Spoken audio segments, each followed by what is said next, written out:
A meeting was held Tuesday morning with the City of Belvidere and Chamber of Commerce to discuss the growth of the mural city. The goal behind the meeting was to discuss how to create more opportunities for low-income housing through a low-income tax credit bill and focus on repairs of sewer, roads, and bridges. Leaders at the city say because of the new EV Stellantis plant, not only will more jobs be provided, but it could aid in the increase of shortage of low-income homes.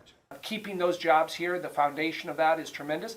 But also the ripple effect, the other businesses that are going to come because of the EV plant here, I think it could be really remarkable in terms of adding additional jobs and new opportunities for the Belvidere area.